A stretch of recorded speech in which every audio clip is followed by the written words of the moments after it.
This week on Lemon's Car Spotting. Hey, it's Nick and Eric. It's time for some more Lemon's Car Spotting. Oh, yeah, the same visceral reaction from both of us. Yeah. Man. All right, so Pontiac Grand Am, this must have been about the last model year of these. Early 2000s. This one's obviously had a bad day, which in the grand scheme of Pontiac Grand Am crashes is pretty mild. Yeah. After you're done watching this video, make sure you Google Pontiac Grand Am offset crash test and watch it fail in the most epic way possible.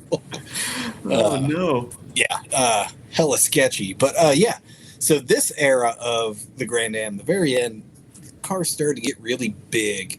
But they still had the GM Sound of Power, and maybe the Ecotec was the base engine. Yeah. And they still had all this residual like body cladding from like the 1991 model that they had like toned down year by year, but never gotten rid of. Right. Yeah. I don't have a whole lot to add. I mean, I'm going to give this Grand Am GT, don't forget the GT, the benefit of the doubt, because it does look like it was pretty clean before the incident. Yes. You know, most of them that you see have been in a car accident once a week for the last 25 years and just are showing the cumulative effects. Yeah. This one is like, it's pretty nice. And then it hit the side of a barn. But whatever. The end result's kind of the same. Let's just move on, shall we? Yeah. All right.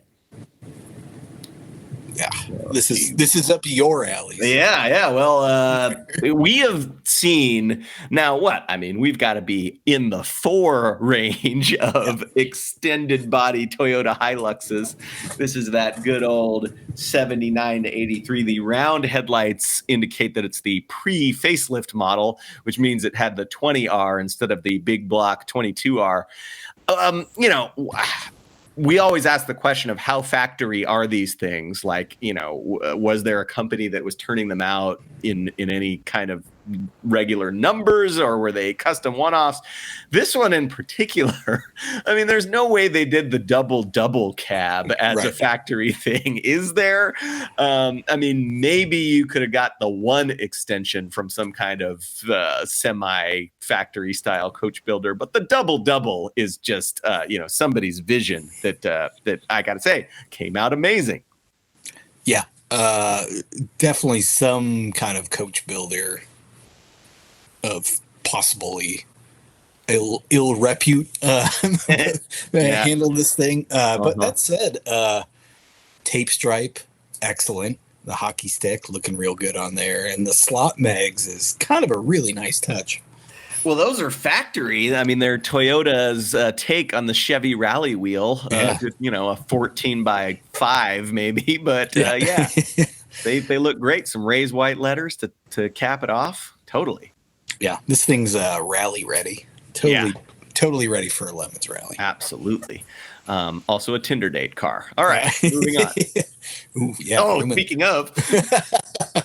Oh, look, there are some things in this world that define fine taste, but nothing could possibly embody that better than painting a mural that includes your truck on the truck. I mean, that's just as good as it gets. No, 1,000%. If you weren't going to say that, I was going to say yes, bikini women, possibly an Aztec warrior or something.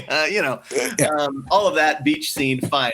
Where you really go into the next level is having a mural of your car on your car. We've talked about before the Choo Choo Mama that was in the Hayward Pick Your Part for years and years, had a mural. This was a custom van, of course, called the Choo Choo Mama. It had a mural of itself, the Choo Choo Mama racing a train on the side of itself. And it was just the greatest thing ever. So, don't disagree with any of that. Now, the real question is why they didn't paint why they didn't include the truck in a rear 3/4 Right. view so that you get the fractal of, Yes, the full-on max headroom going into infinity. Yeah, amazing. This is great. Well done, Backroads of Eastern Washington. Wait, hold on. Before we move on, just that the bumper is a Corvette bumper, right? Yeah, well, I was going to say those are definitely C4 Corvette taillights. I want to say that's like, because I've seen that before. Yeah, it's a thing, right? Yeah, and so I think there's some company they call that the roll pan, I believe, if you're in the trucking scene, that has the Corvette lights. I think normally the idea is you get rid of your regular lights and make it all flush and Corvette lights at the bottom. But this guy said, no. I'm going with the aftermarket Altezas where the regular lights were, and then also Corvette C4, late Corvette C4, I might add. Yeah, I'm going to go out even farther on a limb here to say that every 24 hours of Lemon's car needs the Corvette C4 Corvette lights on the bumper. Possibly a mural of the car on the car. Right. How hard could that be? Yeah. All right. Well, your mission is clear. Yep. Moving on. Oh, yeah. Wow. I guess that's mine. It's a pink Cimarron. Wow. Two-tone pink on black. That's evocative of what? Like, because it was a common scheme. I mean, it's sort of like a 90s mini trucking combination. Is there any significance beyond that? Like, does it mean something other than being super awesome in 1991? Let us know in the comments if there's a significance to pink on black. But in any case, yeah, this is a Cimarron 4-door sedan, basically an E30. Yes.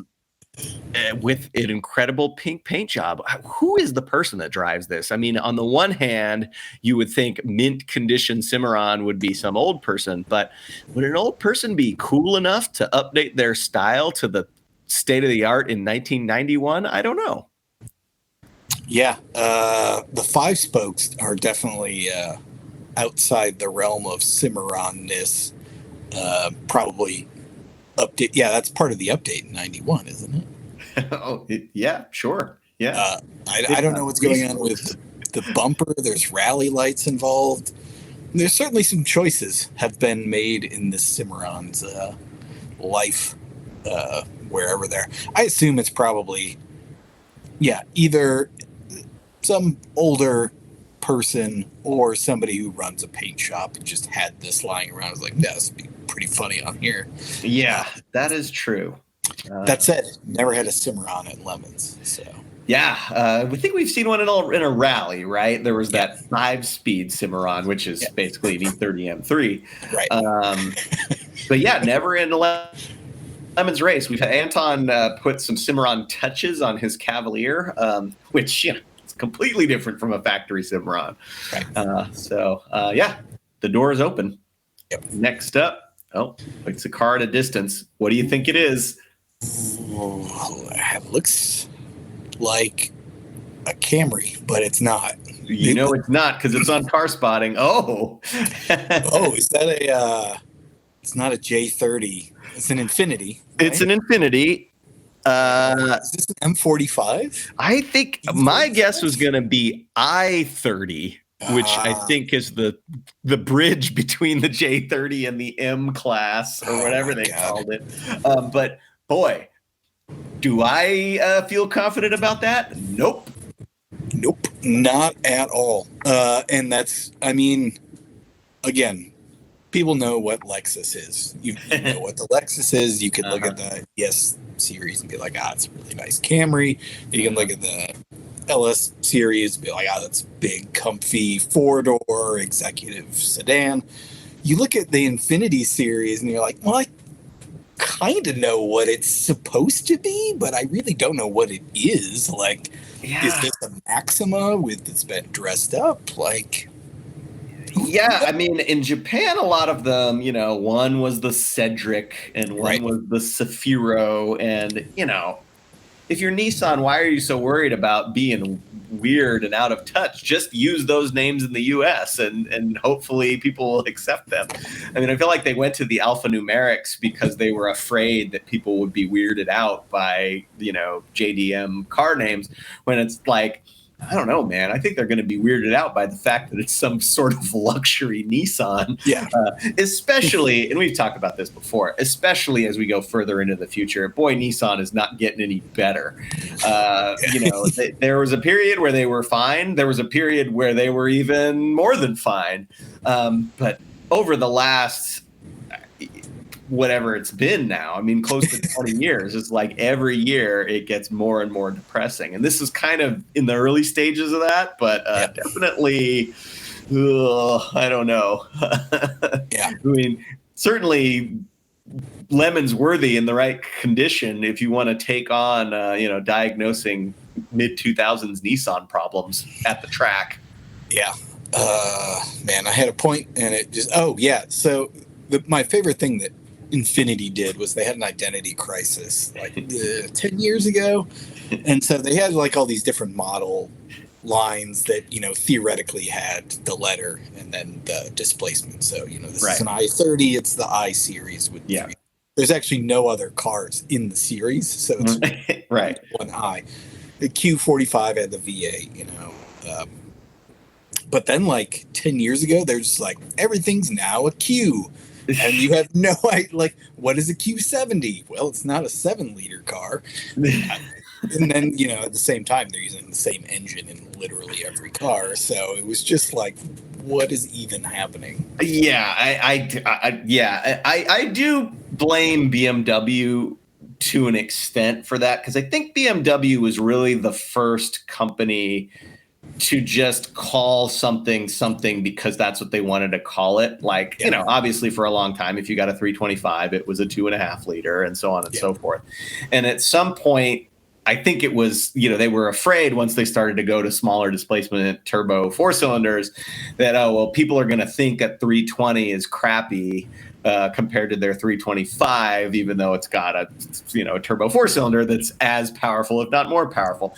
So BMW just totally broke with any semblance of connection to having the number indicate a technical feature of the car. Right. And as we know with BMW, every single bad idea that they do is then copied by other luxury manufacturers. And I'm not sure which is worse. Is it worse that BMW continues to make questionable choices, or is it worse that other companies are like, well, BMW is doing it, I guess we better do it too? I don't know. Let you be the judge on that. All right. Next up. Yes. Maybe the MVP or something, the most notable or the frequentest flyer on Lemon's Car Spotting, the K-car and K-car derivative. Yeah. This one has, at this point in the, well into the 21st century, most of the K-cars we see are in surprisingly good condition, because if they've survived this long, there's somebody who's inexplicably caring for it. And if they're crappy, then they were sent to the crusher a long time ago. Occasionally, you will see one that has the same vibe as the one that went between the two semis on Planes, Trains, and Automobiles and came out on the other side. And this would be one of those. I'm looking at, on the fender, it's got the little badge, which I think was the turbo badge. Yep. This is one of the bigger and more equipped ones with the vinyl roof, which probably means it was a Chrysler. So this is a turbo Dodge powered luxury Chrysler. On paper, there's no way you could lose a Lemons race with that combination. Yeah, 100% agree.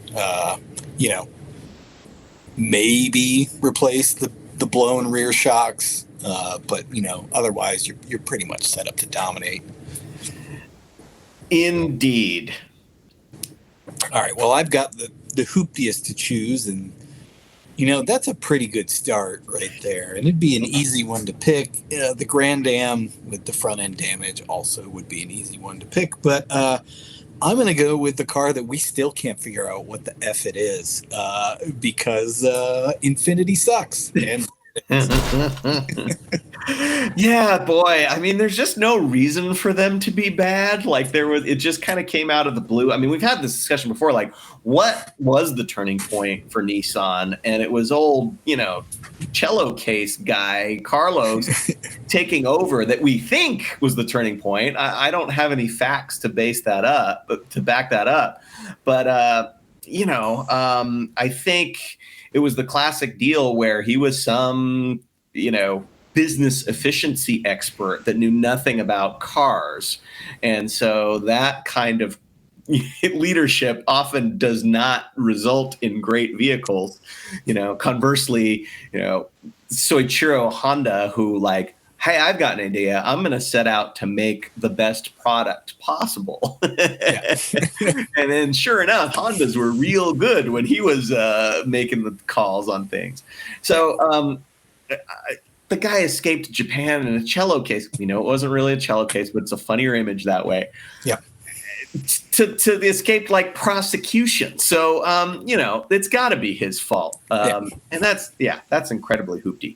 Well, I've got the Lemons build for the week, and I'm going to go to a car that I'm not necessarily so excited about the car itself, but we discussed the design elements. I think Cimarron's a good choice too.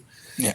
We discussed the fact that we need more cars and Lemons with murals of themselves and or Corvette C4 taillights. So this is going to be my Lemons build. It doesn't need to be an F-150. You can put a mural of your own car and Corvette taillights on whatever it is that you've got. It can be an existing Lemons car that you can just update. So very easy assignment for the Lemons build this week.